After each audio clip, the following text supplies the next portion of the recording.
دلته په سوات کې چې دی په سیدو شریف کې حدیقه بشیر چې 18 کلنه ده د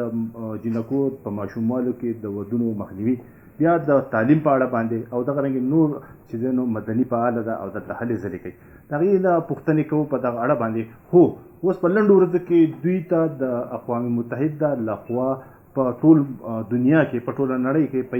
102 ملکونو کې د پاکستان د نمایندګۍ چې دی نو د انتخاب شوی دی په دغه اړه دوی سره خبرې اترې کوو. حدیقه تاسو ته هرکلی وایو پخیرلی وایو څه انتخاب ستاسو شوی دی دغې لږ زموږ کتونکو ته ووایئ چې دا د UN د اقوام متحده د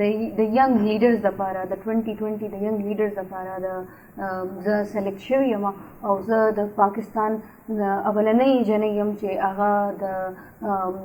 UN د SDGs ینګ لیډرز دپاره. څونه کسانو دی کې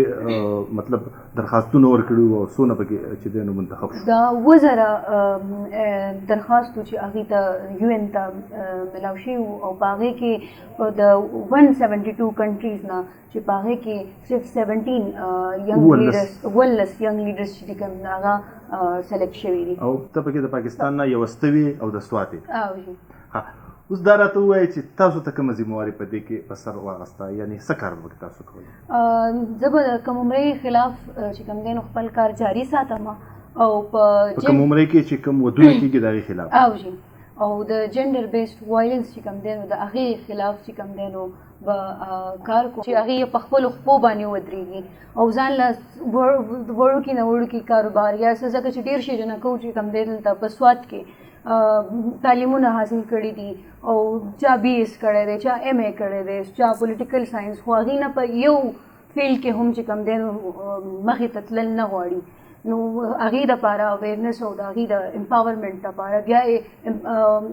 اکنامک جسټس چې کوم دی د هغې دپاره به کار کوو او معیاري تعلیم دپاره او د جنکو په حقوق باندې به کار کوو مخې ته. تاسو په اقوام متحده کې د دغې دپاره چې دی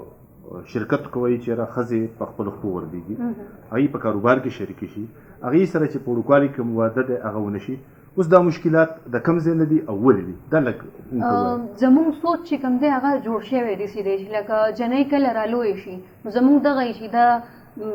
یا اول خدای چې سبق پې نه وایو چې لوی شي نو څه به کوي خو واده به کوي په اخره کې نو هغې باندې سره لکه چې کله دا ایله د 11-12 سالو شي د 13 سالو شي نو د هغې واده وکړو سبق سره زمونږ او بل لا چې دا زیات ترجیح الک له ورکوو چې الک په پرایویټ سکول ته لاړ شي دنه به ډاکټر جوړ شي انجینیر به جوړ شي دی به مخې ته ځان له کور چلی او جنۍ چې ده نو هغه موږ صرف دا وایو چې لکه د سبق ضرورت ورته نشته دا به صرف چې کوم دی نو واده کېږي په اسې هم نو دا زموږ یو مایند سیټ داسې جوړ شوی دی چې لکه اول خو موږ د سره د تعلیم ته د هغې تن نږدو او چې کله کاړو تعلیم مو هم کي حاصل هم کی نو د یو حد پورې یا ورته بس 12 ته وکړو د هغې نه پاخوا مه وایه. تا ته څومره مشکلات په دې معاشره کې رالل؟ تا ته څنګه اجازت ملاو شو چې تم امریکې ته لاړه شه تم یورپ ته لاړه شه ته هم نورو ملکونو ته لاړه شه؟ زما فیملی زما پلار چې دی هغه ډېر زیات سپورټیو دی زما یې د وخت نه چې کوم دی نو سپورټ کړی دی که زما پلار زما شاته نه وی زما پلار زما سپورټ نه وی کړی نو کېدای شي چې زم د کوره بهر ته نه وی وتی یا ما ته هغه شانتې څنګه چې نورې جنکۍ په کور کې ناستې هغې ته اجازت نشته هغې څه نشي کولی نو هغه حل به زما هم و. وړاندې دغه رنګې نورو پیغلو ته څه میسیج ورکړئ څه پیغام ورکړئ چې هغه هم راشي او په دې معاشره کې خپل کردار ادا کړي په ترقۍ کې خپل کردار ادا کړي د ملک نیمه برخه ده تقریبا زنانه. زما ټولو ته دا پیغام دی چې لګاتار محنت کوئ خلک به ستاسو اختلاف کوي چونکې زما په خپله هم اختلافات به خلک کوي په درسري نظام زما مخالفت کړی دی او بیا تاسو به خلک کینئ چې لکه تاسو مه راپاسئ خو تاسو ودرېږئ ما چاته سرنډر کېږئ ما خپل کار چې دی کوم څه چې ګولز دي هغه اچیف کړئ او روان اوسئ. ستا ډېره مننه.